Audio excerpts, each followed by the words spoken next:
నమస్కారం. నా పేరు doctor Santosh Sriram, consultant neurologist, Apollo hospital, Hyderguda. ఈరోజు మనం పార్కిన్సన్స్ డిసీజ్ గురించి కొన్ని విషయాలు.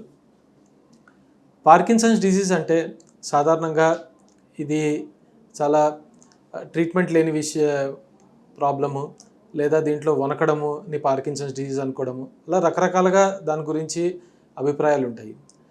పార్కిన్సన్స్ డిసీజ్ అనేది మన మెదడులో డోపమిన్ అనే ఒక రసాయనాన్ని, న్యూరో ట్రాన్స్మిటర్ని ఉత్పత్తి చేసే ఏవైతే నరాలు ఉంటాయో అవి మెల్లగా డ్యామేజ్ అవ్వడం వల్ల, డీజనరేట్ అవ్వడం వల్ల మనకి వస్తుందండి. ఈ పార్కిన్సన్స్ డిసీజ్ అనే దాంట్లో ముఖ్య లక్షణాలు మనం రెండు విధాలుగా చెప్పుకోవచ్చు. మోటార్ అంటే మన కదలికకు సంబంధించిన, మూమెంట్స్కి సంబంధించిన ప్రాబ్లమ్స్ ఏర్పడతాయి. ముఖ్యంగా మనం చూసేది ఏంటంటే పార్కిన్సన్స్ డిసీజ్లో మనిషి స్లో అయిపోవడం, దాన్ని బ్రాడీకైనేసియా అంటారు. స్లోగా అయిపోవడం అంటే ఇంతకుముందు చేసే పనులు ఇప్పుడు చేయడానికి ఎక్కువ టైం పడుతుంది, నడక్కి కానీ లేదా నార్మల్ యాక్టివిటీస్లో. రెండోది బాడీ టైట్ అయిపోవడం, రిజిడిటీ, చేతులు కానీ కాళ్ళు కానీ టైట్ అయిపోవడం, స్టిఫ్నెస్ రావడము అది. మూడోది ట్రెమర్ అంటే వణకడం. సో పార్కిన్సన్స్ ట్రెమర్ సాధారణంగా మనము ఏమీ చేయకుండా ఉత్తిగా కూర్చున్న చేతులు కదపినప్పుడు లేదా కాళ్ళు కదిపినప్పుడు వణుకుతూ ఉంటాయి అన్నమాట. రెస్ట్ ట్రెమర్ అంటాము. అవి సాధారణంగా పార్కిన్సన్స్ డిసీజ్లో ఒకవైపు బాడీలో మొదలయ్యి, ఒక చెయ్యి ఒక కాల్లో మొదలయ్యి రెండో వైపుకి అది వ్యాపిస్తుంది. రెండోది, కొంతమంది పార్కిన్సన్స్ డిసీజ్లో డిసీజ్ ప్రోగ్రెస్ అయ్యేటప్పటికి బ్యాలెన్స్ ప్రాబ్లమ్స్ కూడా వస్తాయి, పోస్టల్ ఇన్స్టెబిలిటీ. సో ఫాల్స్ అనేవి, పడ్డము, కింద పడ్డము ఇలాంటివి ఎక్కువగా అవుతూ ఉంటాయి. కానీ అది కొంచెం అడ్వాన్స్డ్ డిసీజ్లో.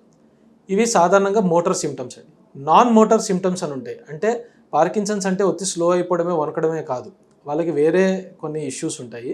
దాంట్లో ముఖ్యమైనవి ఏంటి అంటే, ఒకటి కాన్స్టిపేషన్, రెండోది రెమ్ స్లీప్ బిహేవియర్ డిజార్డర్ అంటాం. అంటే నిద్రలో కలవరింత. అది ఏ రేంజ్లో అంటే ఏ మేరకు ఉంటుంది అంటే, ఒత్తి కలవరింతే కాకుండా వాళ్ళకు వచ్చిన ఆ డ్రీమ్ని వాళ్ళు ఎనాక్ట్ చేస్తారు. అంటే చేతులు కదపడము, నిద్రలో అరిచేయడము, కాళ్ళు చేతులు పక్కకు కొట్టడము, పక్కన దెబ్బలు తగిలేటట్టు, లేదా వాళ్ళు మంచం మీద నుంచి పడిపోయేటట్టు అలా జరుగుతుందన్నమాట. దాన్ని ఆర్బిడి అంటారు. దాని తర్వాత కొంతమందికి అనాస్మియా, వాసన తక్కువ రావడం అది జరుగుతుంది. అండ్ డిప్రెషన్ కూడా పార్కిన్సన్స్ డిసీజ్ ఉన్న వాళ్ళలో మనం చాలా తరచుగా చూస్తూ ఉంటాము, దాన్ని నెగ్లెక్ట్ చేయకూడదు. సో ఈ పార్కిన్సన్స్ డిసీజ్ సాధారణంగా మనము పెద్ద వయసులో ఉన్న వాళ్ళలో చూస్తూ ఉంటాము. దానికి కారణం అంటే స్పొరాడిక్ అంటామండి. సో అది ఎవరికన్నా రావచ్చు. దానికి పర్టికులర్గా ఇది చేసినందువల్ల, ఇది చేస్తే వస్తుంది రాదు అని మనం చెప్పడం చాలా కష్టం.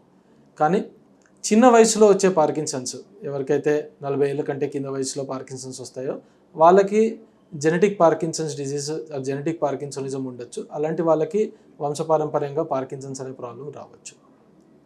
పార్కిన్సన్స్ డిసీజ్ వస్తే ముఖ్యంగా పేషెంట్స్ వచ్చేది ఈ మూమెంట్ సమస్యని తీసుకోనండి. దానికి రకరకాల మందులు అవైలబుల్ ఉన్నాయి. ఆ మందులు చాలా బాగా పనిచేస్తాయి పార్కిన్సన్స్ డిసీజ్లో. ఆ మందులు వేసుకుంటే వాళ్ళకున్న స్టిఫ్నెస్ కానీ, వాళ్ళకున్న ఈ స్లోనెస్, చేయి వణకడం అనేది టిపికల్ పార్కిన్సన్స్ డిసీజ్లో రెస్పాన్స్ బాగుంటుంది. ఈ మందులే కాకుండా ఒకవేళ అడ్వాన్స్డ్ పార్కిన్సన్స్ డిసీజ్ ఉంది, లేదా పార్కిన్సన్స్ డిసీజ్లో మనకి ఇన్ని మందులు కాకుండా వేరే ఏమైనా ఆప్షన్ ఉందా అని వెతుక్కుంటే ఇప్పుడు మనకి డీప్ బ్రెయిన్ స్టిమ్యులేషన్ అనేది అవైలబుల్ ఉంది. ఈ డీప్ బ్రెయిన్ స్టిమ్యులేషన్ అంటే మనకి గుండెకి ఎలాగైతే ఎలక్ట్రోడ్లు పెట్టి పేస్ మేకర్ వేస్తారో అలానే మెదడుకు కూడా ఎలక్ట్రోడ్స్ పెట్టి మనము ఒక డీప్ బ్రెయిన్ స్టిమ్యులేటర్ పెడతారు.